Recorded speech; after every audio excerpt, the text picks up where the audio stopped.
കേരളത്തിലെ BJP കഷ്ടപ്പാടൊക്കെ മാറാൻ പോവാണ്. ഹൈ, ആരാ BJP ചേർന്നിരിക്കുന്നത്? നമ്മുടെ PC ജോർജ് അല്ലേ? ഇനി BJPക്ക് ഇവിടെ വെച്ചടി കയറ്റായിരിക്കും. നോക്കിക്കോ.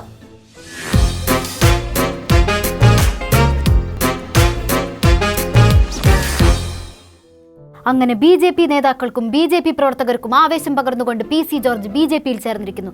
ആഘോഷിപ്പിൻ, അർമാദിപ്പിൻ. പ്രിയപ്പെട്ട സുഹൃത്തുക്കളെ, LDFും UDFും പോകുന്നത് നേരായ വഴിക്കല്ല. അതുകൊണ്ടല്ലേ ജോർജ് ഏട്ടൻ ആ രണ്ടിടത്തൊന്നും പടിയിറങ്ങിയത്. അല്ലാതെ അവരാരും അങ്ങോട്ട് അടുപ്പിക്കാഞ്ഞിട്ടോ അവസാനത്തെ വാതിലെന്നുള്ള രീതിയിലല്ല കേട്ടോ നമ്മുടെ ജോർജ് ഏട്ടൻ BJPയിൽ എത്തിയിരിക്കുന്നത്. രാജ്യത്തെ നല്ല നിലയിലേക്ക് അയച്ചുകൊണ്ടിരുന്ന മോദിയോടൊപ്പം ചേർന്ന് നിന്നുകൊണ്ട് ഈ സംസ്ഥാനത്തെ രക്ഷിക്കുന്നതിന് പകരം എതിർക്കുന്ന നാണം കെട്ട പരിപാടിയാണ് നടക്കുന്നത്. LDFും UDFും ഒരേ പാതയിലാണ്. അതാണ് സങ്കടം. UDFും LDFും ഒരേ പാതയിൽ സഞ്ചരിക്കുക. ഒരിക്കലും നന്മയിലേക്ക് അവർ ചിന്തിക്കുന്നില്ല. ആ സാഹചര്യത്തിൽ കേരളത്തിലെ ജനങ്ങളെ രക്ഷിക്കും. വഴിമുട്ടിപ്പോയ കേരളം വഴികാട്ടാൻ ജോർജ് ഏട്ടൻ. എല്ലാവർക്കും സന്തോഷമായില്ലേ?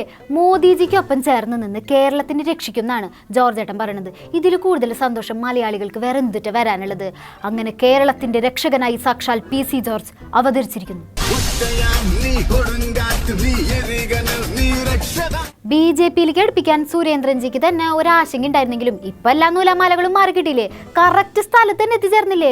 എന്നിട്ടും ജോർജ് ഏട്ടൻ്റെ മുഖത്ത് ഒരു തെളിച്ച കുറവുണ്ടല്ലോ. എന്തെങ്കിലും സങ്കടം ഉണ്ടോ? എനിക്കൊരു ദുഃഖം. ഇപ്പം ഞാൻ പറഞ്ഞപ്പോൾ എനിക്ക് കുറ്റബോധം വന്നു. ഒരു 2 കൊല്ലം മുമ്പ് ഈ നീക്കം നടത്താൻ എനിക്ക് കഴിഞ്ഞിരുന്നെങ്കിൽ കേരളം ഇത്രമാത്രം പട്ടിണിയിലാകാതെ പ്രധാനമന്ത്രി സഹായത്തോട് കേരളത്തിലെ ജനങ്ങളെ രക്ഷിക്കാൻ കഴിയുമായിരുന്നു എന്ന ഒരു ചിന്ത എൻ്റെ മനസ്സിലുണ്ട്. സത്യം പറയുക, ഇത് ഞാൻ BJP ചേർന്ന് നിന്നുകൊണ്ട് ഒരു പൊയ്വാക്ക് പറയുന്നതാണ്. നിങ്ങൾ ആരും തെറ്റിദ്ധരിക്കും. ഞാൻ അങ്ങനെ കളവ് പറയുന്നവനല്ല. നിങ്ങൾക്കറിയാം. വളരെ ശക്തിമത്തായി മുമ്പോട്ട് പോകും. കേരളത്തിലെ ജനങ്ങളെ രക്ഷിക്കാനുള്ള സംവിധാനം പ്രധാനമന്ത്രിയിൽ തന്നെ ഉണ്ടാവും. എന്നാലും കേരളത്തെ രക്ഷിക്കാനുള്ള ഒരു മികച്ച അവസരമല്ലേ എല്ലാവരും കൂടി ഇല്ലാണ്ടാക്കിയത്? ഇതിന് കാരണം സുരേന്ദ്രൻജിയാണ്. നോക്കണ്ട, ജോർജ് ഏട്ടന് പണ്ട് മുതലേ BJPയിലേക്ക് വരണമെന്ന് നല്ല ആഗ്രഹം ഉണ്ടായിരുന്നല്ലോ. മൂപ്പര് കൂറുമാറുമെന്ന് വിചാരിച്ചിട്ടല്ലേ നിങ്ങളും അങ്ങോട്ട് അടുപ്പിക്കാണ്ടിരുന്നത്? കുറച്ച് വർഷം മുന്നേ മൂപ്പർക്ക് ഒരു അവസരം കൊടുത്തിരുന്നെങ്കിൽ ഇന്ന് കേരളം ഏത് നിലയിലെത്തിയാനെ? ഒക്കെ മിസ്സാക്കിയില്ലേ? പോട്ടെ. അല്ലെങ്കിലും ആ സമയത്തൊക്കെ ജോർജ് ഏട്ടൻ ഭയങ്കര തിരക്കായിരുന്നല്ലോ. അല്ല, ചീമുട്ടേറും ചീത്തവിളിയൊക്കെ ആയിട്ട് ആകെ ബിസി ആയിരുന്നില്ലേന്ന്. വീട്ടിൽ കയറി കൊല്ലൂടാ.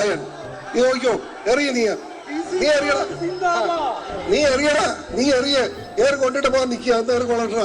നീ എറിയടാ. ഞാൻ എങ്ങോട്ട് വരാൻ അങ്ങനെ പേടിപ്പിച്ചു വിടാമെന്ന് നീ നോക്കണ്ട.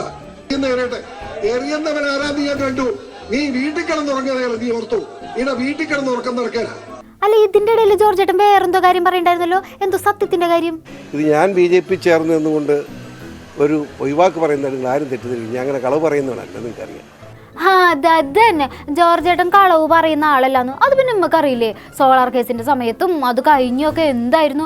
വായെടുത്ത സത്യം മാത്രമല്ലേ പറയാറുണ്ടായിരുന്നേ? ഞാൻ അരുതാത്തത് കാണേണ്ടി വന്നു. ഞാൻ വിഷയം എന്നോട് ചോദിക്കരുത് എന്താണ്. അന്ന് ശത്രുതയാണ്. ഞാൻ സത്യം ചെയ്ത് പറയുന്നു, ഉമ്മൻചാണ്ടി ആ കാര്യത്തിൽ തെറ്റാണ്. ഞാൻ നേരിട്ട് കണ്ടതാണ്. ദോഷം പറയരുതല്ലോ. ഉമ്മൻചാണ്ടി സാറിനെതിരെ ഇത്രയും മോശമായ രീതിയിൽ കള്ള ആരോപണം നടത്തിയെങ്കിലും നിക്കക്കല്ലില്ലാണ്ട് വന്നപ്പോൾ അതൊക്കെ മാറ്റി ഞങ്ങളുടെ ജോർജ് ഏട്ടൻ സത്യം പറഞ്ഞില്ലേ? ഞാൻ പറഞ്ഞത് പച്ചക്കള്ളമാണ്. ഒരിക്കലും നിങ്ങൾ വിശ്വസിക്കരുത്. ആ സ്ത്രീയെ ഉമ്മൻചാണ്ടി ഒരു ബന്ധവുമില്ല. കളവാണത്.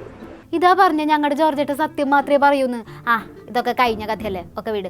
ഇനി PC ജോർജ് പുതിയ PC ജോർജ് ആയിരിക്കും. അറിയാലോ, ഭാരതീയ സംസ്കാരം ഉൾക്കൊണ്ട് ഇനി അദ്ദേഹം സംസാരിക്കൂ, പെരുമാറൂ. അല്ല ജോർജ് ഏട്ടാ, കേന്ദ്രത്തിലൊക്കെ പിടിയുള്ള ആളല്ലേ ഇപ്പോൾ? കേരളത്തിനെ രക്ഷിക്കാൻ വന്ന പോലെ മണിപ്പൂരിനെയും രക്ഷിക്കാൻ പോകുമായിരിക്കും അല്ലേ ഇനി? മണിപ്പൂർ എന്ത് കുന്തമാണെന്നാണ് നിങ്ങൾ പറയുന്നത്? മണിപ്പൂർ പിണറായി വിജയൻ്റെ കുന്തം, മണിപ്പൂർ കുന്തം. മണിപ്പൂർ എന്താ നടന്ന് നിങ്ങൾ എന്താ പറയുന്നത്? 100 വർഷത്തിൽ കൂടുതലായിരിക്കുന്ന വംശീയ കലാപമാണ് അത്. ഞാൻ ചോദിക്കട്ടെ, ബ്രിട്ടീഷുകാരുടെ കാലം മുതലുള്ളതാണ് ഈ വംശീയ കലാപം മണിപ്പൂരിൽ. മൈതേയികളും കുക്കികളും തമ്മിലുള്ള സംഘർഷം. ഞാൻ ചോദിക്കട്ടെ, ഇതിനു മുമ്പ് ഇരുന്ന പ്രധാനമന്ത്രി ഉണ്ടായിരുന്നല്ലോ. നരസിംഹറാവു ഇല്ലായിരുന്നു, ജവഹർലാൽ നെഹ്റു ഇല്ലായിരുന്നു, ഇന്ദിരാജി ഇല്ലായിരുന്നു, രാജീവ് ഗാന്ധി ഇല്ലായിരുന്നു. അവരൊക്കെ വന്നിട്ട് നടന്നില്ലല്ലോ. പിന്നെ ഇപ്പോൾ മോദിക്ക് മാത്രം എന്നെ പ്രത്യേകത എനിക്ക് മനസ്സിലായില്ല. നീ പൊന്നപ്പനല്ലടാ, തങ്കപ്പൻ, തങ്കപ്പൻ. പിന്നെ ജോർജ് ഏട്ടാ, എല്ലാ വഴി അടഞ്ഞപ്പോ തെരഞ്ഞെടുപ്പിൽ സീറ്റ് കിട്ടാൻ വേണ്ടിയിട്ടാണ് നിങ്ങൾ ഇപ്പൊ BJPയിൽ ചേർന്നതെന്നൊക്കെ ഒരു വർത്താനം ഉണ്ട് കേട്ടാ. അങ്ങനെ എന്തെങ്കിലും ആഗ്രഹം ഉണ്ടോ? സീറ്റിന് വേണ്ടി അല്ല നിങ്ങൾ എന്നെ അത്ര ചെറുതായി കാണരുത്. പറയട്ടെ, പത്തനംതിട്ട ഞാനിപ്പോൾ BJPയിലെ അംഗമാണ്. നാളെ എന്നോട് BJP സംസ്ഥാന പ്രസിഡന്റ് അല്ലെ കേന്ദ്ര BJP നേതൃത്വം വിളിച്ച് എറണാകുളം ജില്ലയിലെ നിങ്ങളുടെ ഏതെങ്കിലും ചാനലിൻ്റെ പ്യൂൺമണി ചെയ്തോളാൻ പറഞ്ഞാൽ ഞാനത് ചെയ്യും.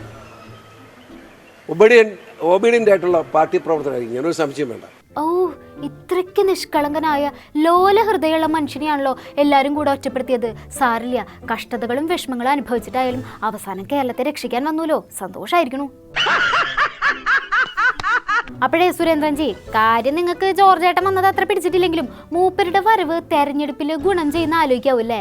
പാർട്ടിയിലേക്കുമ്പോൾ പിന്നെ അദ്ദേഹം ബാക്കി കാര്യങ്ങളെല്ലാം പാർട്ടിയുടെ കാര്യങ്ങൾ പോലെ മുന്നോട്ട് പോകുമല്ലോ.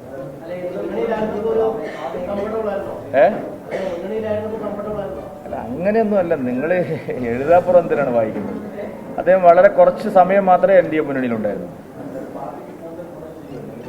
അല്ല, അതൊക്കെ നമുക്ക് കാത്തിരുന്ന് കാണാമെന്നത്. ഇത്ര വേവലാതി എന്തിനാണ്? അരുതേ, PC ജോർജിന്റെ കാര്യം ചോദിച്ച് ഞങ്ങളുടെ സുരേന്ദ്രൻജി എല്ലാവരും കൂടെ ടെൻഷൻ അടിപ്പിക്കരുതേ. PC ജോർജിന്റെ വരവ് പാർട്ടിക്ക് ഗുണം ചെയ്യുമോ എന്ന് ചോദിച്ചപ്പോൾ കാത്തിരുന്ന് കാണാന്നാ സുരേന്ദ്രൻജി പറഞ്ഞത്. കേരളത്തിൽ എങ്ങനെയെങ്കിലും ഒരു ഹൈപ്പ് ഉണ്ടാക്കി കൊണ്ടുവരുമ്പോൾ ജോർജ് ഏട്ടൻ എങ്ങാനും അത് കോളാക്കി കൈ കൊടുക്കുമോ എന്നുള്ള പേടിയാണ് പുള്ളിക്കെന്ന് തോന്നുന്നു. ജോർജ് ഏട്ടൻ എന്തുട്ടാച്ച് ചെയ്തോ? ഞങ്ങളുടെ സുരേന്ദ്രൻജി പദയാത്രയുടെ തിരക്കിലാണ്. നവകേരള യാത്ര പോലെ വളരെ സ്ട്രിക്റ്റ് ആയിട്ടുള്ള ഓർഡർ ഒന്നും ഇല്ലെങ്കിലും കേരളത്തിൽ എവിടെയെങ്കിലുമൊക്കെ ഞങ്ങൾ നടത്തുന്നുണ്ടോ പദയാത്ര?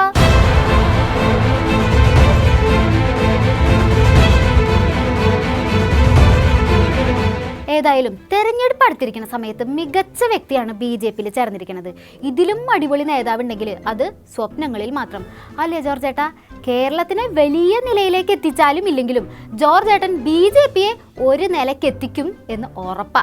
അപ്പോൾ ഓൾ ദി ബെസ്റ്റ്. എന്നാൽ ശരി, ബാക്കി വിശേഷങ്ങളുമായി ഇനി തിങ്കളാഴ്ച കാണാം. നന്ദി, നമസ്കാരം.